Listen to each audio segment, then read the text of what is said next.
Здравствуйте! Тема сегодняшнего урока – генетическая связь между основными классами неорганических и органических соединений.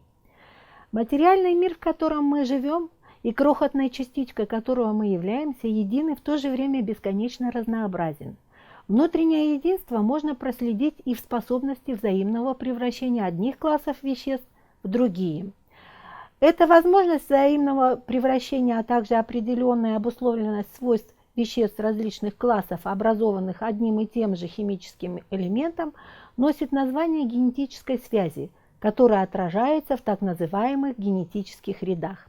Давайте выделим наиболее характерные признаки генетических рядов. Первое. Все вещества генетического ряда должны быть образованы одним химическим элементом.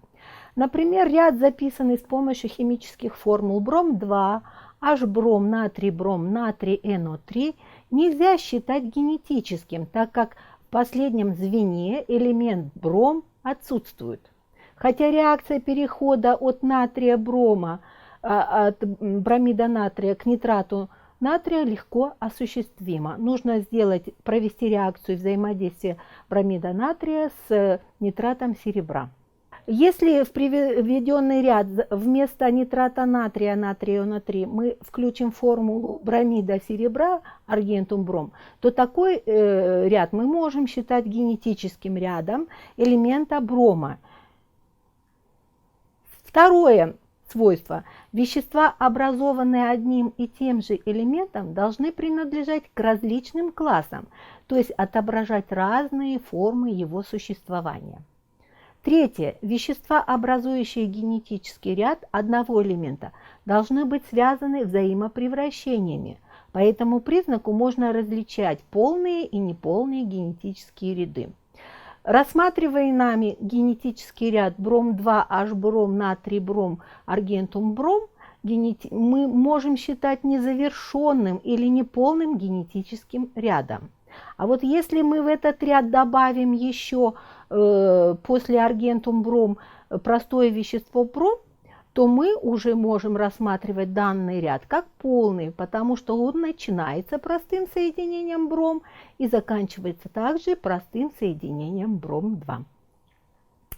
Исходя из рассмотренных признаков, давайте дадим определение. Генетическим называют ряд веществ, представителей разных классов, являющихся соединениями одного химического элемента, связанных взаимопревращениями и отражающих общность происхождения этих веществ или их генезис. Давайте рассмотрим ряд превращений неорганических веществ. Фосфат натрия, из него нужно получить сульфат натрия, из него нужно получить хлорид натрия и в конце концов мы должны получить нитрат натрия. Как осуществить эти превращения? Сульфат натрия можно получить взаимодействием фосфата натрия с хлорида бария. Хлорид натрия можно получить в результате взаимодействия сульфата натрия и хлорида бария. Для получения нитрата натрия можно к хлориду натрия добавить нитрат серебра одновалентного. Но в этом ряду все вещества связаны не только взаимностью превращений, но и единством происхождения, то есть все они содержат натрий. Однако этот ряд не является генетическим, так как в нем нет признака, который связывает вещества в генетическую связь, а именно того, что все вещества генетического ряда должны относиться к различным классам. В данном ряду у нас представлены только соли. Генетический ряд неорганических веществ всегда начинается с простого вещества. Все вещества в этом ряду должны быть связаны единством происхождения. Само слово «генезис» в переводе с греческого означает «происхождение». Этому требованию отвечает ряд превращений натрия в гидроксид натрия, а затем хлорид натрия, который приведен ниже. Для того, чтобы решить этот генетический ряд, мы должны с вами пронумеровать все стрелки в этом ряду. Далее мы должны записать превращения, соответствующие каждой стрелке. Для того, чтобы из натрия получить щелочь натрия OH, мы осуществляем реакцию взаимодействия натрия с водой. В результате получается гидрооксид натрия. Для получения хлорида натрия нужно гидроксиду натрия прилить соляную кислоту. Для получения натрия из хлорида натрия нужно провести электролиз, в результате которого у нас образуются простые вещества металл, натрий и хлор. Сделаем вывод, что в генетических рядах можно показать переход из простого вещества в сложное, а также и возможность перехода сложного вещества в простое. Рассматривают разные генетические ряды. Рассматривают генетический ряд металлов, неметаллов и переходных элементов. Характер основателя ряда задает и характер соединений, образующих данный генетический ряд. Например, генетический ряд металла. В этом ряду будут представлены все основные оксиды оснований соли. Ниже приведен ряд металла меди. Медь, основной оксид меди, соль меди, основание меди, опять основной оксид и заканчивается ряд опять простым веществом металлом медь. В генетическом ряду неметалла будут кислотные оксиды, кислотные гидроксиды и соли. В генетическом ряду неметаллов могут быть и несолеобразующие оксиды, которые не соответствуют ни кислотные гидроксиды, ни соли. Генетический ряд переходных элементов может быть представлен амфотерными оксидами и амфотерными гидроксидами. Например, генетический ряд цинка состоит из переходного металла, амфотерного оксида цинки, соли сульфата цинки, амфотерного гидроксида цинка, из которого можно получить две соли – тетрагидроксоцинкат натрия и хлорид цинка. Генетические ряды могут содержать и вещества, обладающие кислотными основными амфотерными свойствами. Например, генетический ряд железа содержит металл, соли, основания, основные ной-оксид, амфотерный гидроксид и амфотерный оксид. Давайте рассмотрим решение этого генетического ряда цинка. В первую очередь мы должны пронумеровать все стрелки. У нас их получилось 6, значит мы должны составить 6 уравнений при вращении. Итак, чтобы из цинка получить оксид цинка, мы проводим реакцию окисления цинка. Далее, вторая реакция. Чтобы получить сульфат цинка, нам нужно провести реакцию взаимодействия оксида цинка с серной кислотой. Третья реакция. Для того, чтобы получить гидрооксид цинка, мы проводим реакцию взаимодействия сульфата цинка с гидроксидом натрия, с щелочью. На четвертую реакцию мы должны получить комплексную соль. Для того, чтобы получить комплексную соль, мы проводим реакцию взаимодействия щелочи с гидроксидом цинка. Напоминаю, что гидроксид цинка – это амфотерное основание. В пятом превращениях мы должны получить соль, хлорид цинка. Для этого мы берем опять с вами амфотерное основание цинка, цинку H2 и проводим реакцию взаимодействия с соляной кислотой. И последнее превращение, которое мы должны осуществить для решения этого генетического ряда, это пропустить через раствор хлорида цинка электрический ток. В данном случае у нас на электродах образуется цинк. Вот мы рассмотрели с вами решение генетического ряда амфотерного металла цинк. Наиболее богат ряд металлов, у которых проявляются разные степени окисления. Такие генетические ряды могут содержать и вещества, обладающие кислотными, основными и амфотерными свойствами. Например, приведен генетический ряд железа. Он содержит металлы, соли, основания, основной оксид, амфотерный гидроксид и амфотерный оксид. Давайте разберем решение этого генетического ряда. Итак, у нас получилось с вами мы должны написать с вами 8 уравнений. В первом превращении нам из железа нужно получить хлорид железа. Для этого мы проводим реакцию взаимодействия металла с соляной кислотой.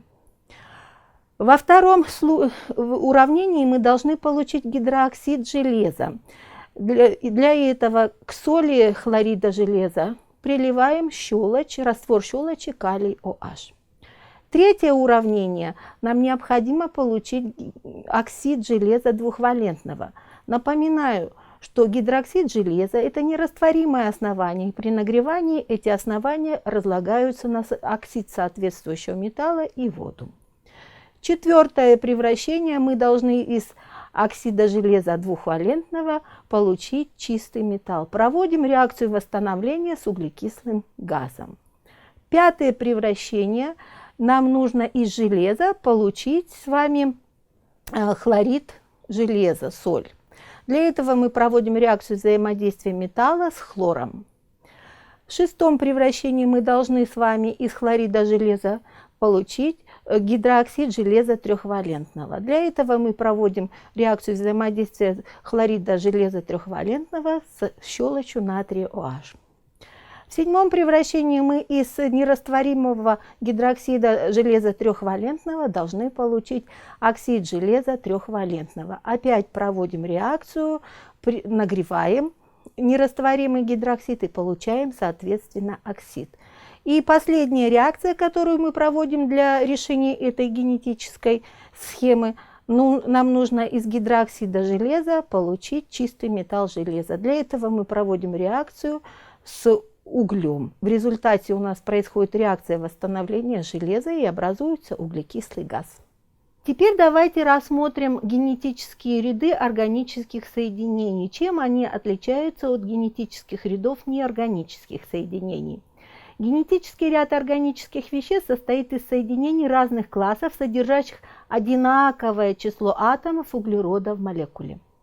Эти вещества связаны взаимностью превращений, иллюстрирующие усложнение или упрощение состава вещества. Генетические связи в генетических рядах или схемах генетических превращений обозначаются также стрелками. В генетическом ряду могут использоваться названия классов веществ или названия конкретных веществ, а также формулы веществ. Давайте определим, как же органические вещества связаны взаимностью превращений. Например, из алканов можно получить алкены реакции дегидрирования, и наоборот, из алкенов по реакции гидрирования можно получить алканы. Далее, тримеризацией алкинов можно получить арены, а из аренов по реакции гидрирования циклопарафины. Дегидратацией спиртов можно получить алкены, и наоборот, гидратацией алкенов получают спирты. При окислении спиртов получают альдегиды, а при восстановлении альдегидов – спирты. При окислении альдегидов получают карбоновые кислоты. Из карбоновых кислот можно получить аминокислоты, а из них белки. Давайте рассмотрим задание. Укажите, как можно осуществить следующие схемы генетических превращений. Итак, у нас дан этан, нам нужно получить хлоретан. Для того, чтобы решить эту схему превращений, мы должны с вами провести реакцию замещения этана хлором. В результате этой реакции образуется хлоретан. Следующая схема превращений: из этана нам нужно получить непредельный углеводород этен. Для того, чтобы провести эти превращения, нам необходимо провести несколько реакций. Первая реакция, мы ее только что рассмотрели, это реакция замещения этана хлором, в результате которой образуется хлоретан. И во второй реакции к хлоретану мы приливаем щелочь натрия OH и получаем непредельный углеводород этен. Следующая схема: из метана нам нужно получить углекислый газ. Эта схема нам демонстрирует связь между неорганическими и органическими соединениями. Для того, чтобы решить эту схему, нам нужно провести реакцию горения метана. Следующая схема: из этена нужно получить этанол или этиловый спирт. Для того, чтобы провести эти превращения, нужно к этену присоединить молекулу воды. Реакция идет при нагревании в присутствии серной кислоты. В результате мы получаем с вами этанол или этиловый спирт.